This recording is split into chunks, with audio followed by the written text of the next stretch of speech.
એક ગામમાં એક ડોશીમાં એકલા રહેતા હતા. કોઈ પરિવાર ન હતો. દીકરાનું પણ અકાળે અવસાન થયું હતું. એ પછી ડોશીમાં ખૂબ જ દુઃખી રહેતા હતા.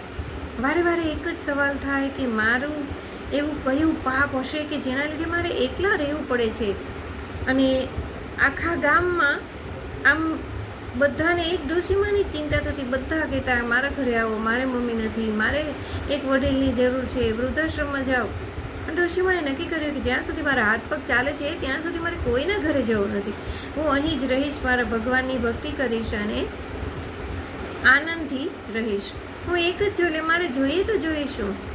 આમ કરી અને ડોશીમાં પોતાના જીવનની તૈયારી કરતા હતા.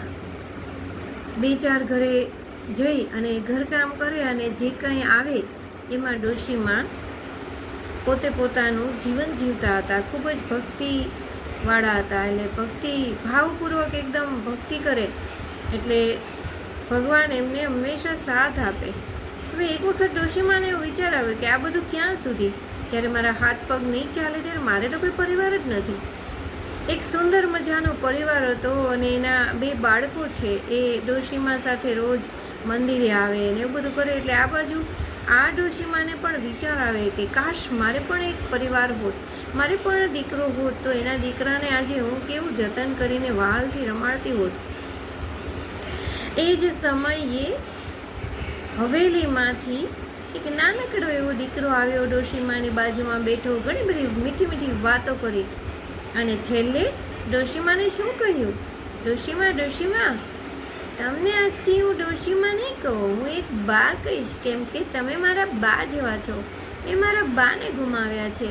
આજે હું મારી બાની શોધમાં ફરું છું અને આ જ શોધ કરતાં કરતાં તમે મને મળી ગયા. તમે મને સેમ મારા દાદી જેવા જ લાગો છો. તો આ જોઈને ડોશીમાને ખૂબ જ આનંદ થયો અને પુરુષોત્તમ માસ આવ્યો એટલે પુરુષોત્તમ માસનું વ્રત કરવાનું નક્કી કર્યું. ખૂબ જ ભક્તિભાવપૂર્વક વ્રત કરતા હતા. અને પુરુષોત્તમ રાયે સપનામાં આવીને કહ્યું હતું કે આજે તને દીકરો દેખાય છે ને, એ હું જ છું, મારું જ એક રૂપ છે. તમારો જે અફસોસ છે ને એને દૂર કરવા માટે હું અહીં આવ્યો છું. ડોશીમા ખૂબ જ ભાવથી વ્રત કરતા હતા તો એમને એમનું ફળ તાત્કાલિક પુરુષોત્તમ રાયે આપી દીધું. એવી જ રીતે આપણે પણ અત્યારે પુરુષોત્તમ માસ ચાલી રહ્યો છે. ખૂબ જ ભક્તિભાવપૂર્વક વ્રત કરીશું. બીજું કાંઈ ન કરીએ તો કાંઈ નહીં, પણ કોઈની નિંદા નહીં કરીએ. જરૂરિયાત વ્યક્તિને મદદ કરીશું અને ભક્તિ કરીશું સાચા ભાવથી.